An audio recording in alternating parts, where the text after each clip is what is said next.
A masterclass on tariffs, trade, and Trump. This week on Firing Line. I always say tariffs is the most beautiful word to me in the dictionary. Donald Trump loves tariffs. But most economists, including conservative economists, do not. It means higher prices. It means disrupted supply chains. It means job losses. This is not good. Glenn Hubbard was chair of the White House Council of Economic Advisors in 2002, when President George W. Bush imposed new tariffs on imported steel. Hubbard told him it was a bad idea, but the president proceeded anyway. I learned something especially in this episode afterwards when he said, I agreed with your advice, but you never really told me how to help the people and places that I was trying to help. That statement stuck with me for the whole rest of my career, and I've been working on it ever since. The result was Hubbard's book, The Wall and the Bridge, arguing that bridges are better than walls like tariffs at creating economic opportunities for ordinary Americans. With U.S. tariffs now at their highest level since 1903, what does economist Glenn Hubbard say now? Firing Line with Margaret Hoover is made possible in part by Robert Granieri, Vanessa and Henry Cornell, the Fairweather Foundation, Peter and Mary Calico, Cliff and Laurel Asnas, the Meadowlark Foundation, the Beth and Ravenel Curry Foundation, and by the following. Corporate funding is provided by Stevens, Inc. Glenn Hubbard, welcome to Firing Line. Thanks for having me. Last November, when Donald Trump won the election, you wrote in the Wall Street Journal that voters had signaled they were ready for an economic awakening. This month, Trump has announced steep tariffs on America's trading partners. It seems to have raised the risk of a recession, damaged America's reputation with our trading partners. Glenn, is this the economic awakening you had hoped for? Not exactly. I chose the awakening metaphor for two reasons. One, I thought people were ready to grow again, ready to build again, ready to aspire again. I also chose awakening because of the religious analogy to awakenings where you reach back and marry something traditional with something new, and that I thought that President Trump could bring together traditional pro-growth conservatism with his more populist base. The tariffs are not the answer to either one of those questions. They are certainly not pro-growth, and they certainly are not going to help the populist base of the party. But I think the awakening was why people voted for him. You wrote that voters want an economic awakening, a new way forward that uses traditional economic policies to achieve Mr. Trump's goal of more jobs for Americans whose fortunes have been harmed by technological change and globalization. Trump was onto something. He was totally onto something, and I think that's why he's president. I think that he saw that these structural, big tectonic shifts of mainly technological change, but secondarily globalization, had really buffeted many people and places in the country. He saw that in a way a lot of people did not. There are answers to how to address that. I think they're a different policy path than the one we're on, but I think it was that zeitgeist that put Mr. Trump in office. Trump promised that tariffs will bring jobs and factories, quote, roaring back into our country. Is Trump's premise correct? Is a manufacturing renaissance what America needs? Well, gosh, there's so many parts to a question like that, Margaret. First of all, with the tariffs and jobs, even if you protect some jobs, let's suppose we have tariffs on steel and aluminum, and we protect those jobs. Americans know that steel and aluminum you don't buy those in the grocery store. They're intermediate inputs into production. So how are you going to rebuild manufacturing if you make the inputs into all the rest of the manufacturing more expensive? Look at what the car companies are saying here. So I think the tariffs are not the way to accomplish that. You mentioned steel. President George W. Bush imposed steel tariffs when you were and I told him not to. The chair of the Council of Economic Advisors, and you presented very strong economic evidence. I thought so. Opposing the steel tariff policy that Bush proceeded to implement. A Cato Institute analysis has found that the Bush steel tariffs had, quote, no notable positive effects on the steel industry employment and negative effects that lasted years after they were lifted. Do you agree with that analysis? And how do you look back on those Bush-Steer tariffs? I do, and it's very similar to the arguments I made to the president before his decision. I took him a chart that showed job losses around the country. And he said, well, wait a minute, what do you mean job losses? I'm protecting jobs. And I said, but sir, you're protecting steel jobs, but what about everybody who loses steel? But you know, I learned a lot from President Bush in working for him, and I learned something especially in this episode afterwards when he said, you know, I agreed with your advice. And I said, but you did the other thing. And he said, but you know, you never really told me how to help the people and places that I was trying to help. Politicians have to live in a more balanced and nuanced world than their advisors. And I think what President Bush was quite rightly saying to me is, you know, if you had told me a different way, I might have done it. That statement stuck with me for the whole rest of my career, and I've been working on it ever since. What did that experience teach you about the politics of trade? Well, it taught me that the politics of trade is very, very personal. People aren't trying to remember Econ 101. They're trying to say, what's going to help me? So if you can come up with policies that will help me survive globalization and technological change, if you can take my town that had a mill or a plant that's now closed and make it better again, that I'm willing to listen to. But don't remind me, Professor, that tariffs are bad. You've written, for example, you've written Yeah. about Youngstown and how to revive a part of the country that was completely decimated by the closing of the steel mills and the hollowing out of the manufacturing base. I thought it was very important to take my students, business school students, to Youngstown, Ohio, because it was a place that was disrupted by both technological changes and globalization, mainly so students could put a human face to the story, to see what happens when you have major changes in employment. You know, there was a day in September of 1977 when every steel mill in Youngstown closed all at the same time. Think about that. The livelihoods of a whole area with no warning done. Youngstown never really recovered from that. And there are a lot of lessons in there on what public policy could have done better to help Youngstown. You said when you made the case against steel tariffs to George W. Bush, in the end, he agreed with your economic assessment, but he wasn't sure what to do about it.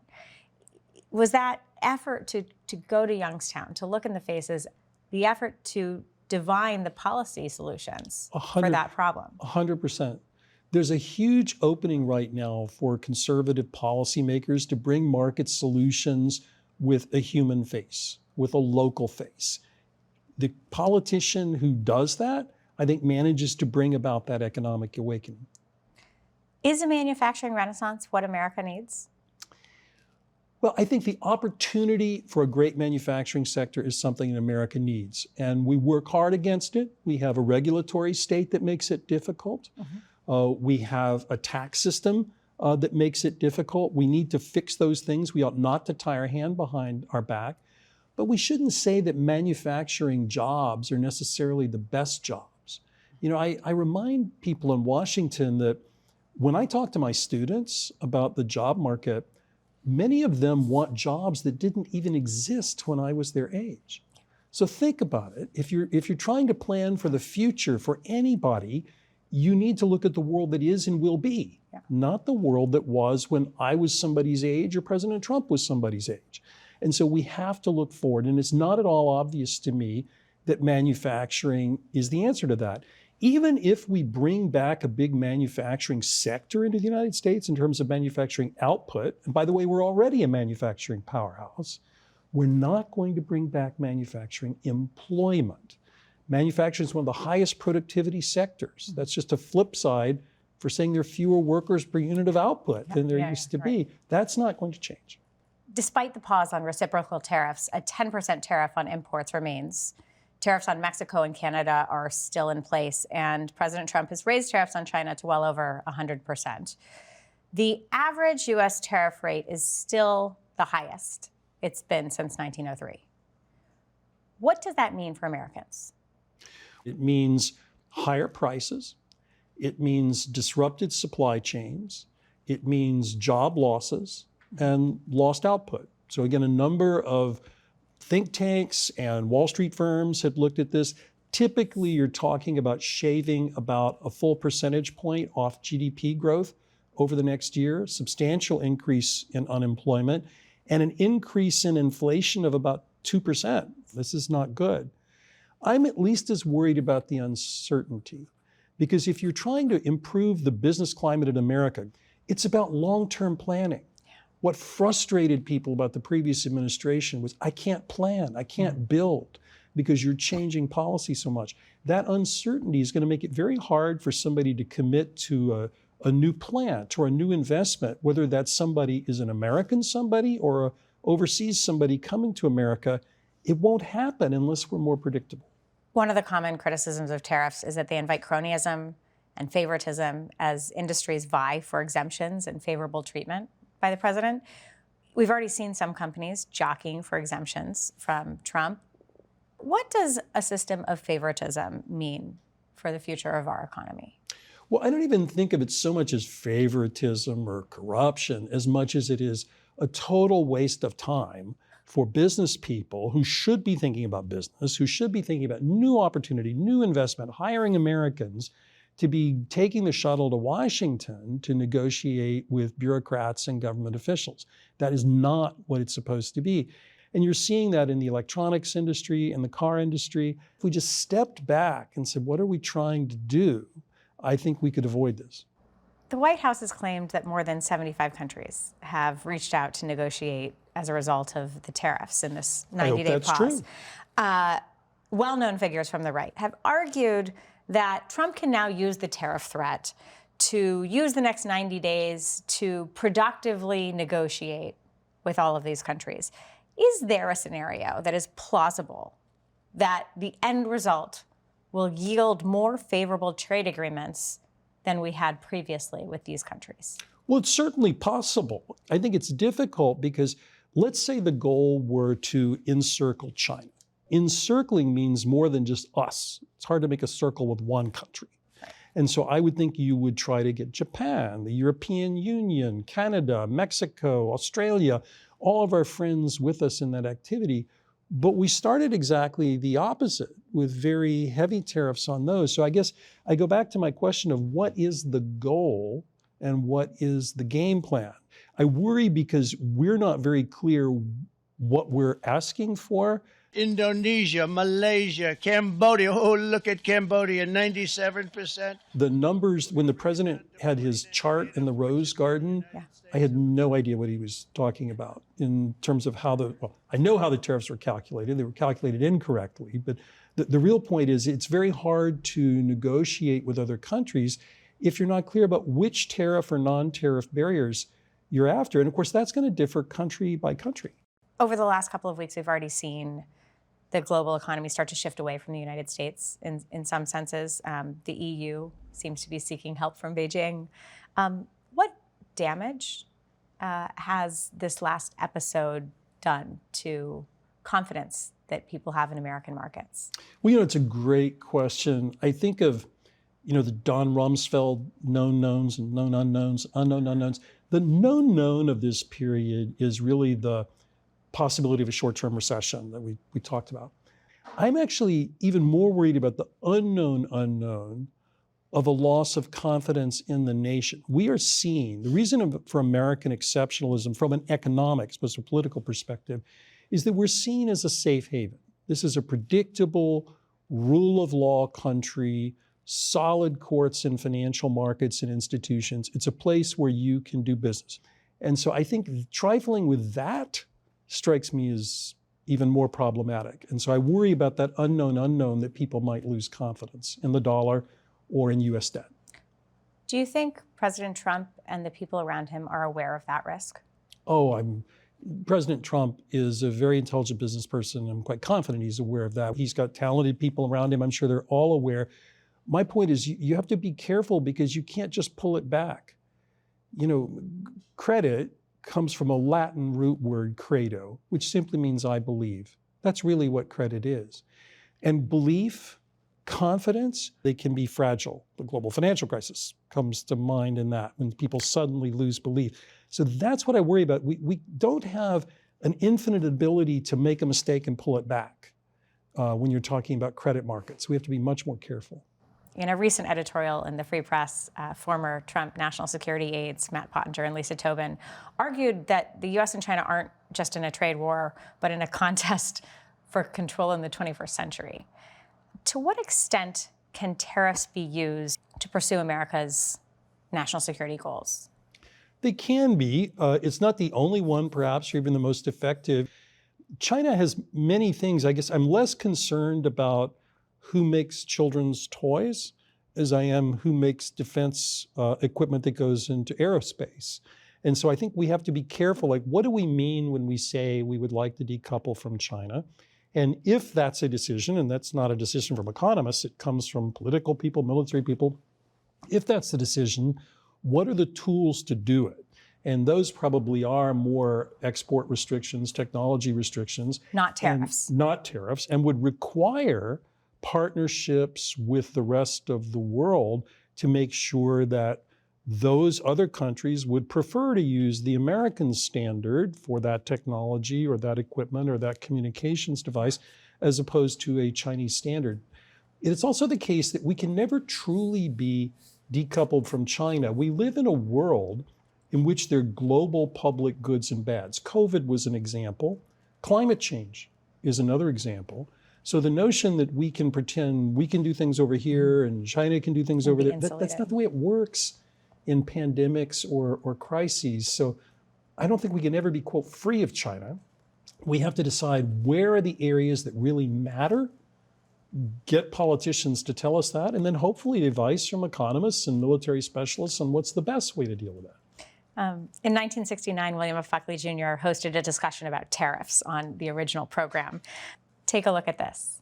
It is one thing to set up tariffs as a political weapon against a foreign power, quite another to attempt to set it up as an economic weapon. In other words, it is one thing, let us say, for the United States to refuse to buy, West German steel, but it is another to attempt to make it competitive with American steel by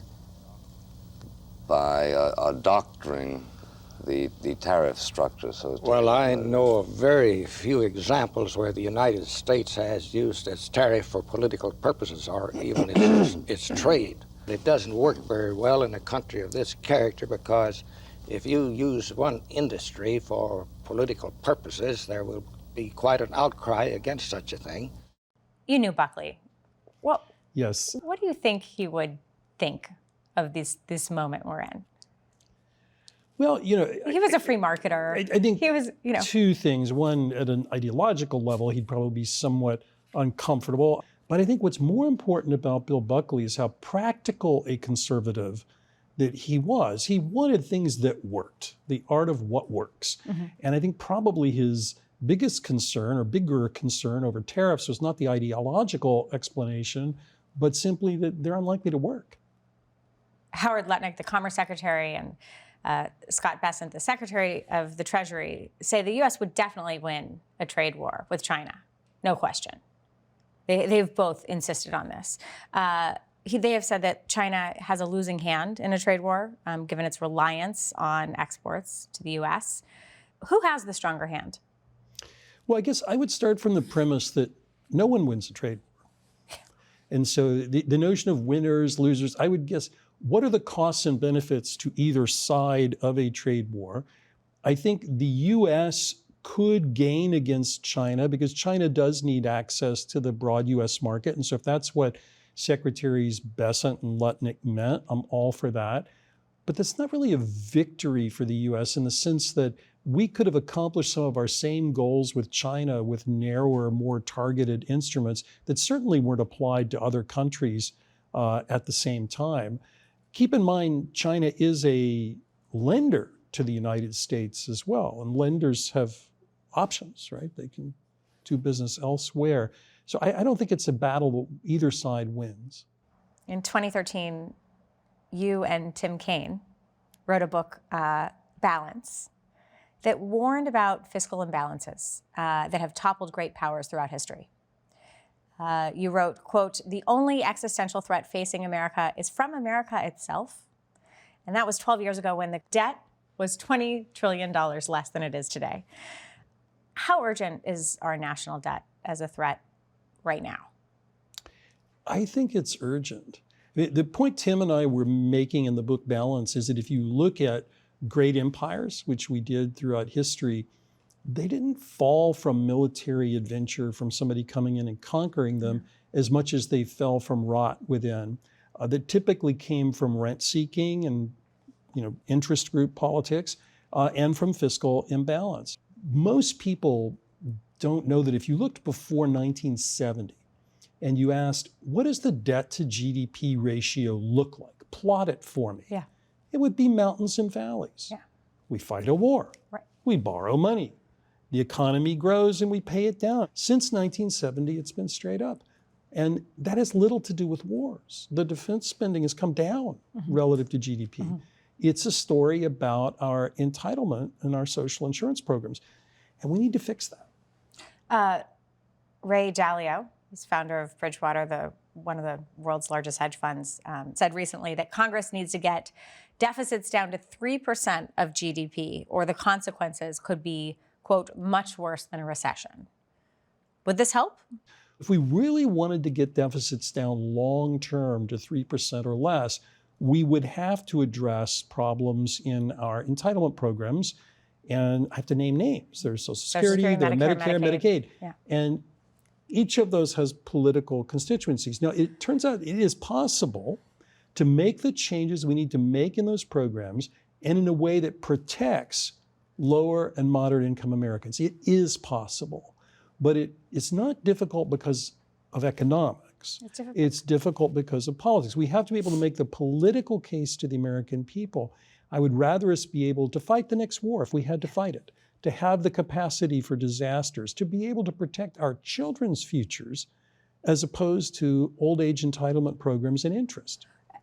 As the GOP Congress is looking to negotiate and draft and extend President Trump's 2017 Tax Cuts and Jobs Act, what do you, as a conservative economist, think are the nuts and bolts that should be included in that package to help address the current economic circumstances that we're facing? Well, to me, the place to start is what I really liked about the Tax Cut and Jobs Act to begin with, which was on the corporate side, the very pro-investment tilt. President Trump deserves an awful lot of credit for that. His leadership helped accomplish that. It's super important. Not to be too boring for listeners, but a big piece of that was expensing of investments. When I go out and buy a capital good, I could write it off rather than depreciate it over time. I do more investment as a result. While the low corporate rate, when we went from 35% to 21%, that's permanent. The expensing is not. It's already phasing out. So bringing back expensing, I think, is very important. And there are plenty of offsets to do that. So you could certainly do it. We haven't had a chance to really get into this, but I'd love to end on this. How would you address this moment and take advantage of this opportunity where we are in our economy to address the real concerns of Americans who have been left behind by sort of manufacturing and globalization, technological advances? What are Glenn Hubbard's solutions? Well, the good news is President Trump has the opening of a political lifetime to do this. And that's the awakening that I originally wrote about when he was elected.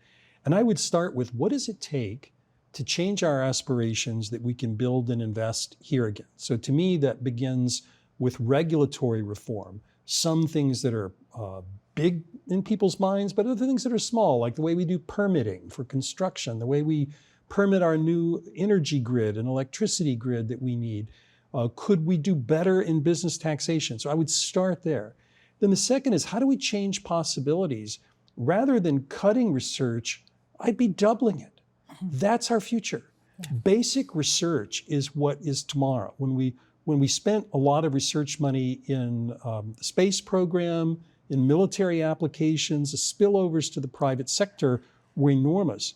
We can also then locate applied research centers all over our country. You know, we used to know how to do this. In the 19th century, America did land-grant colleges everywhere. It was a genius idea of President Lincoln that we needed to change the supply side of education, not just give what today we would call financial aid, but build new things that are fit for purpose for the time. We could build applied research centers. We could support much more heavily the community college infrastructure that trains and retrains people for work. We can do all of those things. We can also help places left behind. That's what a modern markets for the people looks like. We don't have to have protectionism, whether it has a center-left flavor or a center-right flavor. We don't need that. Is anyone in the White House listening to you? I don't know. I hope so. Me too. Glenn Hubbard, thank you for joining me. My pleasure. Firing Line with Margaret Hoover is made possible in part by Robert Granieri, Vanessa and Henry Cornell, the Fairweather Foundation, Peter and Mary Calico, Cliff and Laurel Asnes, the Meadowlark Foundation, the Beth and Ravenel Curry Foundation, and by the following. Corporate funding is provided by Stevens Inc.